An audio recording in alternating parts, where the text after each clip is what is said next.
Ya, baik ya. Bismillahirrahmanirrahim.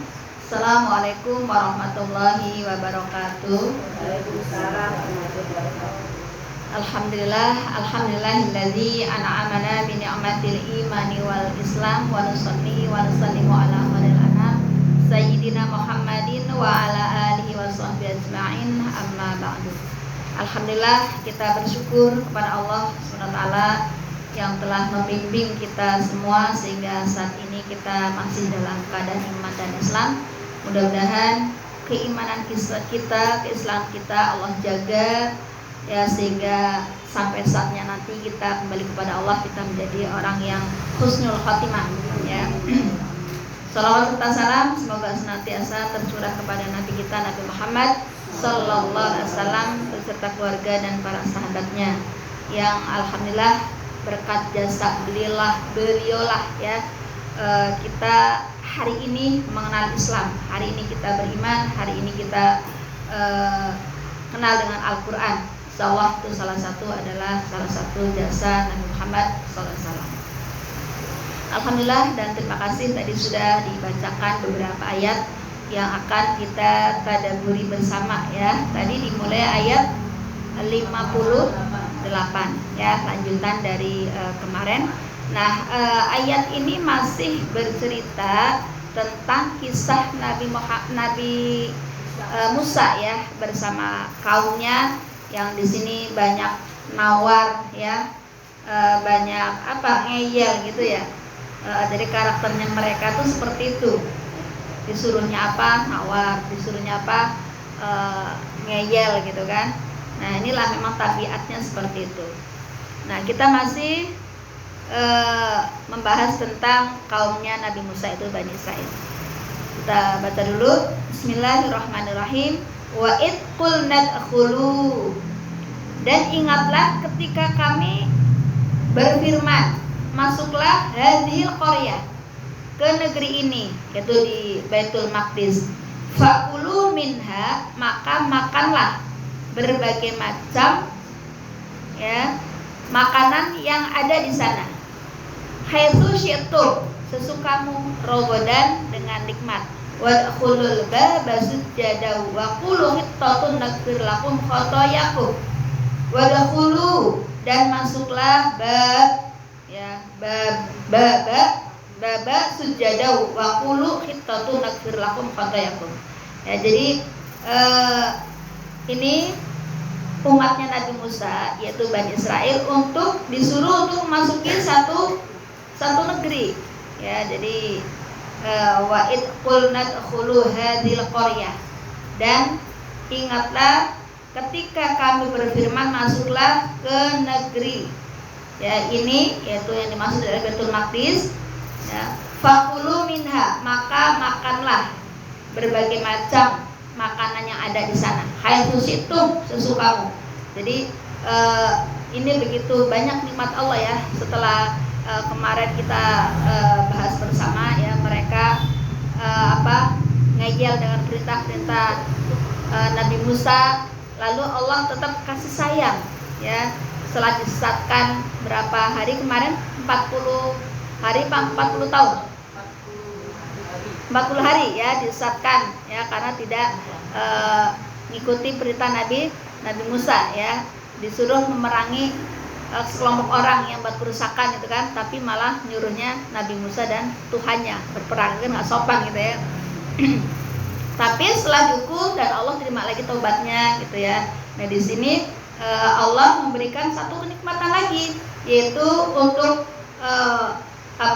disuruh masuki satu negeri, dan situ dipersilahkan makan sesukamu. Fakulu minha haitsu syi'tum rogodan ya, maka makanlah ya berbagai macam makanan sesukamu ya, rogodan, dengan nikmat. Jadi ibarat kata kayak kita masuk ke dalam satu acara pesta, di situ terserah mau makan apa aja ya, tangan kanan megang sate, tangan kiri megang apa gitu. Pokoknya edijor gitu ya, pokoknya makan sesukamu aja ya, mau berdiri mau duduk ya kan, mau di piring ada udah penuh, di sampingnya ada mangkok makanan lain, itu suka-suka aja, silakan gitu kan. Wadkhulu basujada, dan masuklah pintu gerbangnya, ya, sambil sujada, sambil membungkuk, ya. Jadi ini kalau kita dibaca tafsirnya saja, baca terjemahnya saja, ini gimana ini? Kok masuk pintu pakai sujud gitu kan? Nah, menurut mufasir, ya, arti dari masuk dengan sambil membungkuk itu artinya tidak sujud, ya, tapi dengan membungkukkan kepala gitu ya, menunjukkan ketawaduan, ya, atau tidak menyombongkan diri. Masuklah ke dalam negeri itu, ya, lewat pintu gerbang dan jangan menyombongkan diri gitu. Tapi dengan tawadu, ya, dengan menundukkan kepala gitu kan, bukan kepala gitu. Ya, bukan berarti sujud.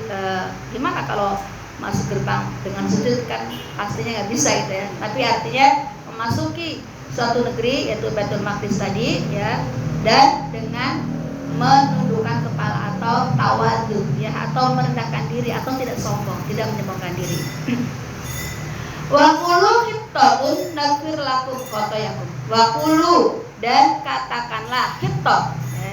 Jadi hittat itu kayak kalau kita kan istighfar, ya. Kalau kita kan istighfar. Oh, ini hittat itu kalimat taubat, ya, kalimat istighfar kalau kita, ya. Hittat, ya, bebaskanlah kami dari dosa-dosa kami, ya.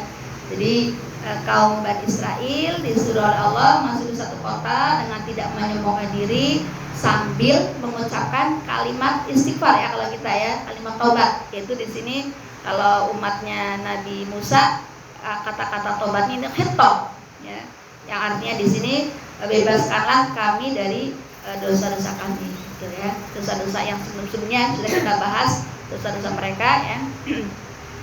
Naghfir lakum, niscaya kami ampuni, khotoyakum, kesalahan-kesalahanmu. Wa sanazidul muhsinin, dan kami akan menambah karunia bagi orang-orang yang berbuat kebaikan. Masya Allah, ya.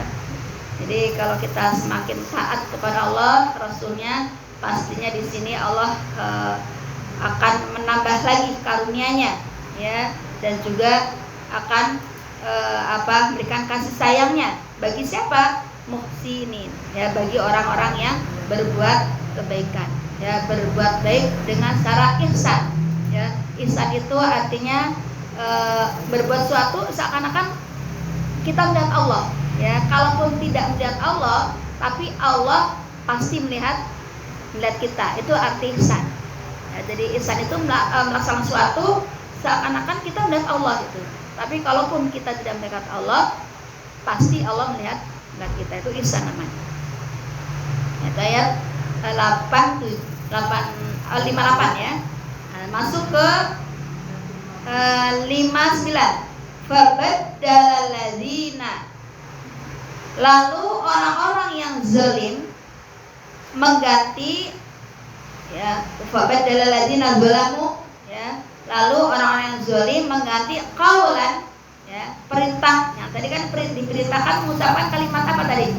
Hittat, ya. Disuruh masuk dalam suatu wilayah atau negeri itu di Baitul Maqdis sambil menunduk, tidak sombong, ya, dengan mengucapkan kalimat istighfar atau kalimat taubat, itu hittat di sini. Tapi mereka mengganti, ya. Ya. Lalu orang-orang yang zalim mengganti. Orang zalim itu dimaksud adalah kaumnya Nabi Musa, yaitu Bani Israel tadi. Qaulan, perintah, itu perintah untuk mengucapkan kalimat hittat, ya, tadi. Ghairul ladzi, dengan perintah lain, ya, yang tidak qila, yang tidak diperintahkan lahum, kepada mereka, ya. Jadi mereka itu mengganti kalimat hittat yang artinya di sini adalah bebaskanlah kami dari dosa, diganti dengan hittat, gitu. Hittat itu artinya sekarung gandum. Jadi kan meledek gitu kan, kayak mengolok-olok gitu, ya. Disuruhnya masuk negeri Baitul Maqdis, ya, sambil tidak sombong, menundukkan kepala, terus dengan mengucapkan kalimat hittat tadi. Tapi mereka ganti hittat, gitu. Hittat itu sekarung gandum, jadi berilah aku sekarung gandum, gitu. Padahal suruhnya bebaskanlah kami dari dosa, gitu kan, dengan hittat tadi. Nah, inilah orang-orang zalim itu mengganti ya kalimat hintoh tadi menjadi kalimat hintoh. Nah, jadi mengubah perintahnya ghairal qila lahum dengan perintah lain yang tidak diperintahkan kepada mereka. Nah, jadi itu tadi ngeyel lagi ya, kalau kita ngikutin perjalanannya kesel juga itu ya. Jadi diartikan beda hintoh tadi Hintoh ya kalau iya, jadi hintoh kan tadi artinya bebaskanlah kami dari dosa-dosa. Diganti dengan hintoh. Hintoh itu sekarung gandum gitu. Ya, jadi kayak apa olok-olok Nabi Musa gitu. Suruh istighfar ya, tapi malah. Nah, jadi kalau kita ikutin ceritanya emang sedikit kesal juga gitu ya. Nah, fa'anzalna maka kami turunkan alal ladzina zalamu kepada orang-orang yang zalim itu rijzam ya dari malapetaka, rijzam minas sama ya, dari langit, malapetaka dari langit, bima kanu yafsukun, karena mereka tidak berbuat karena mereka selalu berbuat fasik ya, artinya mereka tahu gitu kan, tahu kitab Taurat, tahu isi Taurat ya, tapi dia tidak mengikutinya atau ingkar ya. Dia tahu perintah Nabi Musa, dia tahu isi Taurat gitu kan, tetapi dia tidak melaksanakannya perintah itu, maka disebut di sini mereka berbuat fasik ya, sehingga mereka ditimpakan malapetaka ya. Berarti dia masuk tidak dengan membukukan ini dong Bu, yang 59 ini. Dia kan dia ini apa? Mengartikannya beda gitu. Iya, makanya tadi ya mereka mengganti perintah yang tidak disuruh ya, disuruhnya hintoh tapi hintoh. Iya, mereka emang seperti itu kan modelnya, karakternya kan begitu ya. Disuruhnya apa, kadang nawar ya, kadang ngeyel gitu kan ya, seperti itu ya. Itu ayat 59 ya. Jadi mereka tetap dalam kengeyelannya, suka-suka sendiri disuruhnya baca ini tapi bacanya diganti ya, sehingga Allah di sini menimpakan kepada mereka malapetaka. Wa idis tasqal Musa, dan ingatlah ketika Musa memohon air di qaumihi, untuk kaumnya ya. Jadi Nabi Musa berdoa kepada Allah ya untuk diberikannya air ya untuk kaumnya. Faqul nadrib ya, jadi lalu kami berfirman idrib, pukullah, bi'asal al-hajar, dengan tongkatmu batu itu, dengan tongkatmu batu. Jadi Nabi Musa berdoa kepada Allah ya, karena ini apa namanya, kaumnya itu minta air gitu ya, minta air kepada Nabi Musa untuk minum gitulah ya. Dan lalu Musa dengan cara apa? Dengan cara memukulkan tongkat. Yang dimaksud tongkat di sini memang betul tongkat, benar tongkat gitu ya, dipukulkan kepada sebuah batu, itu batunya yang pasnya besar gitu ya. Fangfajarat minhu, maka memancarlah darinya isnata asyrota aina, 12 mata air. Kenapa di sini disebutkan 12 mata air? Karena kaumnya Nabi Musa itu terdiri dari 12 suku ya. Jadi kaumnya Nabi Musa, Bani Israel, keturunan Nabi Yakub, itu kan 12 putranya 12 ya. Anaknya Nabi Yakub 12 orang, salah satunya Nabi Yusuf ya.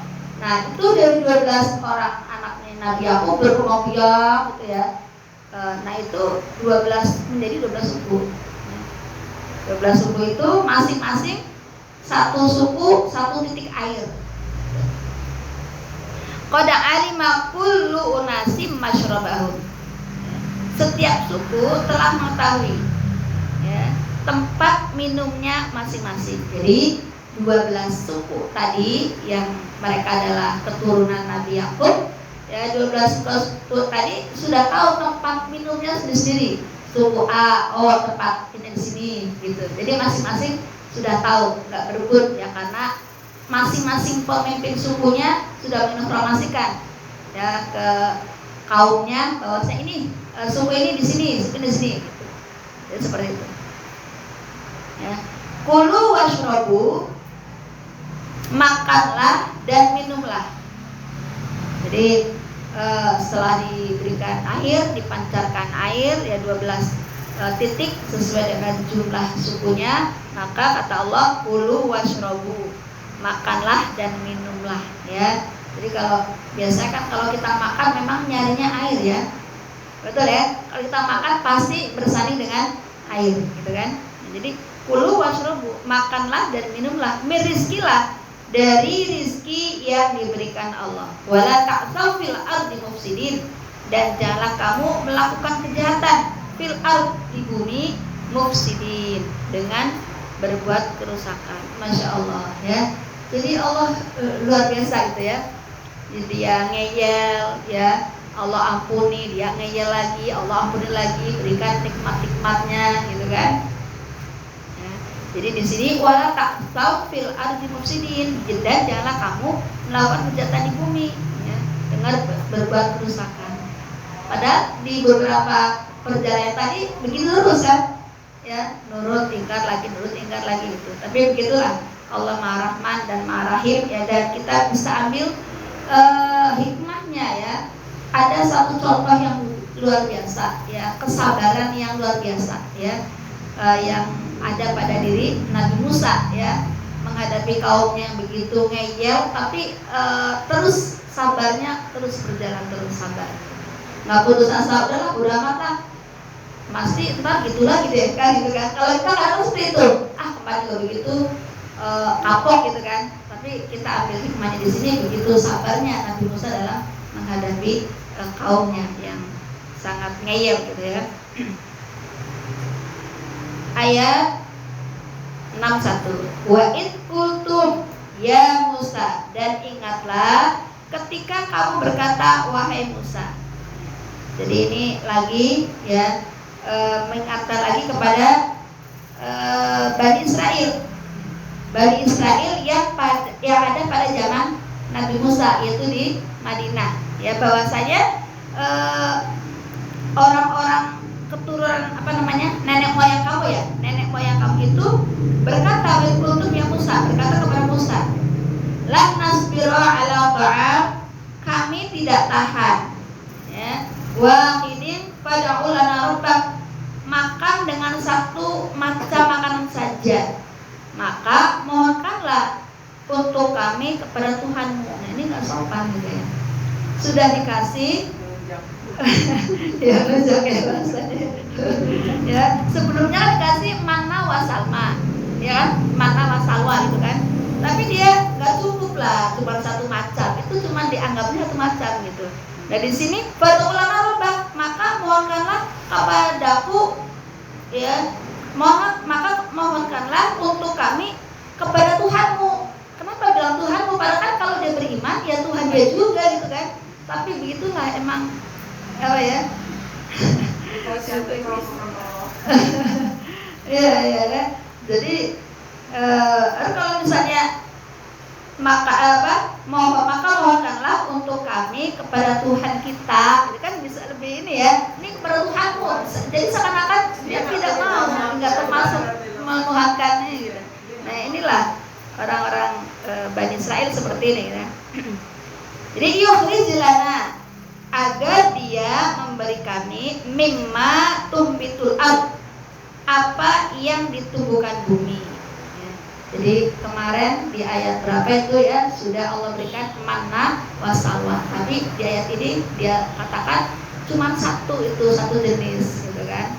Maka minta lagi jenis makanan lain, yaitu apa? Yaitu apa yang ditumbuhkan bumi ya, mim bakliha, seperti sayur mayur, masya Allah ya, begitu detailnya gitu kan, disebutkan ada sayur mayur, wakisa iha, dan metimun. Jadi justru mintanya yang coba manna wasalwa, karena kan kalau manna kan makanan-makanan yang mudah didapat ya, atau tidak menggunakan bisa harus dipotong, dimasak gitu ya.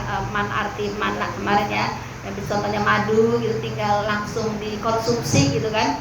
Nah itu kan nilainya lebih baik, lebih besar gitu kan dibanding dengan tadi ada sayuran, ada mentimur, wafumiha dan bawang putih gitu kan.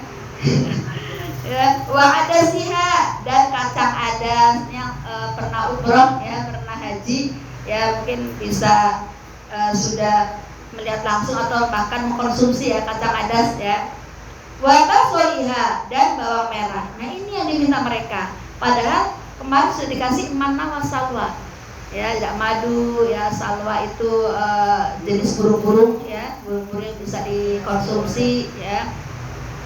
Tapi mereka justru mintanya yang ence-ence itulah kalau bahasa kita ya. Lalu qala atastabdiluna ya, dia Musa menjawab, apakah kamu meminta ganti allazi sesuatu huwa adna yang buruk ya. Jadi sesuatu yang lebih nilainya di bawah yang setelah dikasih awal mana wasalah tadi ya, billadzi huwa khair, sebagai ganti dari sesuatu yang baik ya. Sudah baru itu yang dimaksudkan adalah mana wasalah yang sebelumnya dikasih gitu kan. Tapi justru mereka mau menggantinya dengan hal-hal yang dianggapnya ya remeh-temeh gitu ya, atau secara nilai di bawahnya, secara nilai di bawah dari mana wasalwa tadi. Jadi qala tastabdiluna alladzi huwa adna billadzi huwa khair. Ya, jadi mereka mengganti sesuatu yang buruk ya, sebagai gantinya dari sesuatu yang baik. Ihbitu Misra ya, pergilah ke suatu kota. Jadi Misra ini menurut jumhur mufasir, Misra itu suatu kota ya, bukan Mesir ya. Jadi kalau ya mereka mintanya sayur mayur ya, kacang, bawang merah, bawang putih, maka kata Nabi Musa, ihbitu Misra, pergilah ke suatu kota. Fa innalakum ma sa'altum, pasti kamu akan memperoleh apa yang kamu minta ya. Jadi karena tadi mintanya sayur-sayuran dan sebagainya, maka udah pergilah ke suatu kota, nanti kamu akan menemukan di sana. Wa dzuribat alaihim, kemudian mereka ditimpa zillatu wal maskanah, kenistaan dan kemiskinan. Karena kengeyelannya tadi, maka Allah berikan kenistaan dan kemiskinan. Wabau bighadabim minallah, dan mereka kembali mendapat kemurkaan dari Allah ya. Jadi kan berarti nggak dapat apa dong, malah dapat kemurkaan. Iya makanya tadi karena ngeyel, karena ini ya, jadi udah karena kengeyelannya dia, jadi sekalian Allah timpakan penistaan gitu dan kemiskinan. Ya. Padahal sudah baik dikasih sesuatu yang baik gitu kan, tapi malah justru mintanya yang murah gitu. Zalika, hal itu terjadi bi annahum, karena mereka kanu yakfurun ya, mengingkari bi ayatillah, ayat-ayat Allah. Nah, ayat-ayat Allah ini bisa diartikan nikmat-nikmat Allah, tanda-tanda besar Allah dan nikmat-nikmat Allah yang tadi sudah dibeberkan di atas tadi ya, mengingkari nikmat Allah bi ayatillah wa yaqtuluna nabiyina bighairi haqq. Jadi selain dia mengingkari ayat Allah, mengingkari nikmat-nikmat Allah, tapi dia juga wayaqtulun, membunuh para nabi ya, wayaqtulun nabiyyin bighairi haqq, tanpa hak, alasan yang benar ya. Pastinya ya, membunuh nabi pasti nggak ada alasan yang benar, pastinya mereka salah gitu kan. Jadi selain dia Bani Israel tadi mengingkari ayat-ayat Allah, mengingkari nikmat-nikmat Allah, tapi dia juga punya kebiasaan membunuh ya para nabi tanpa alasan yang hak. Nah ini ya, jadi di tafsir Ibnu Katsir ya dijelaskan di sana bahwa Bani Israel itu setiap hari membunuh nabi sebanyak 12.000. Sehari 12.000 nabi dibunuh. Ini di tafsir Ibnu Katsir ya dijelaskan seperti itu, walaupun itu sumbernya juga dari kitab-kitab karangan orang Nasrani, orang Bani Israel itu sendiri. Jadi ceritanya Israeliat, tapi ini buat menambah pengayaan kita, pemahaman kita saja yang nggak terkait dengan akidah. Karena kata Rasulullah, jika kita mendengar cerita Israeliat diterima semua jangan, ditolak semua juga jangan. Jadi buat menambah pemahaman ya. Dia sampai seperti itu. Zalika, yang demikian, bima asaw wa kanu ya'tadun, karena mereka durhaka dan melampaui batas. Ya, jadi orang-orang Bani Israel tadi ya ditimpakan kemurkaan karena pertama mengingkari ayat-ayat Allah, mengingkari nikmat-nikmat Allah, juga mereka suka dan membunuh para nabi ya. Innalladzina amanu. Nah, setelah cerita tentang kebiasaan mereka atau karakter mereka, orang-orang Bani Israel, di sini Allah ini kan cerita sedikit di ini ya. Kita masuk ke ayat 6:3, nggak apa-apa ya, tadi nggak seperti baca ya, biar nyambung gitu ya. Jadi setelah ayatnya tadi menceritakan tentang sifat karakter mereka ya, Allah ganti sedikit diselipin ya, ada kabar-kabar gembira buat mereka ya. Kenapa? Ini ada hikmahnya agar mereka nggak terlalu ya, kita sudah dituduh orang yang melampaui batas, inilah kita sekalian aja deh melampaui batas gitu. Jadi dialihkan, dialihkan temanya ya, tapi masih menyangkut. Innalladzina amanu, ya sesungguhnya orang-orang yang beriman. Walladzina hadu, dan orang-orang Yahudi, wan Nasoro, dan orang-orang Nasrani, wasobiina, dan orang-orang Sabiin. Orang Sabiin itu kalau kita baca di kitab tafsir Ibnu Katsir, Sabiin itu artinya orang Majusi gitu. Ya, Sabiin itu orang Majusi ya. Tapi di ulama tafsir lain mengatakan Sabiin itu adalah orang penyembah bintang. Ya, jadi seperti itu. Ya, kalau di Ibnu Katsir wasobiin ya, itu orang Sobiin itu artinya orang-orang yang orang Majusi. Tapi di ulama tafsir ada mengatakan Sobiin tadi adalah penyembah bintang. Man amana billah, siapa saja di antara mereka yang beriman kepada Allah wal yaumil akhir, dan hari akhir. Jadi siapa saja di antara mereka, apa orang Islam, apa orang Yahudi, atau orang Nasrani, ataupun tadi ya Majusi atau penyembah bintang tadi, mereka beriman kepada Allah wal yaumil akhir, dan hari kiamat ya, wa amilus sholihat ya, dan mereka melakukan kebajikan. Artinya yang disebutkan di atas, orang beriman Yahudi, Nasrani, Majusi ya, atau penyembah bintang tadi, mereka beriman kepada Allah, terus beriman kepada hari akhir, dan melaksanakan amal soleh, wa amilas sholihat, falahum ajruhum, mereka mendapat pahala inda rabbihim, dari Tuhannya. Nah, ini maksudnya gimana nih? Masa di sini orang Islam, Yahudi, Nasrani kan cuma beriman kepada Allah dan hari akhir, kok Allah berikan pahala ya? Maksudnya adalah orang Yahudi dan Nasrani itu pun beriman bukan hanya kepada Allah dan hari akhir saja. Dan di sini kan disingkat ya, man amana billahi wal yaumil akhir ya. Siapa saja yang di antara mereka yang beriman kepada Allah dan hari akhir, itu disingkat saja. Kalau beriman kepada Allah dan hari akhir saja, itu artinya semua sudah masuk. Dia beriman kepada Allah, malaikat, kitab, nabi-nabi, begitu sudah masuk, include gitu. Bukan hanya ini menyingkat saja, man amana billahi wal yaumil akhir. Disingkat saja beriman kepada Allah dan hari akhir. Tapi pada dasarnya itu kan Al-Quran suka ningkat itu ya, tapi semuanya sudah include di dalamnya. Iman kepada Nabi, ya, iman kepada kitab, malaikat gitu. Itu sudah masuk di situ. Ya, jadi di antara golongan tadi yang disebutkan di atas, orang mukmin, Yahudi, Nasrani, ya kalau mereka beriman kepada Allah dan melaksanakan amal soleh, kalau ajrum inda rabbihim, maka mereka mendapat pahala. Ya. Tapi bukan berarti orang Yahudi dan Nasrani yang beriman kepada Allah, ya, terus dengan kitab mereka, yang pastinya harus beriman juga kepada Nabi Muhammad. Ya, itu sudah yang dimaksud di sini, mereka mendapatkan pahala kalau mereka juga beriman kepada Nabi Muhammad gitu.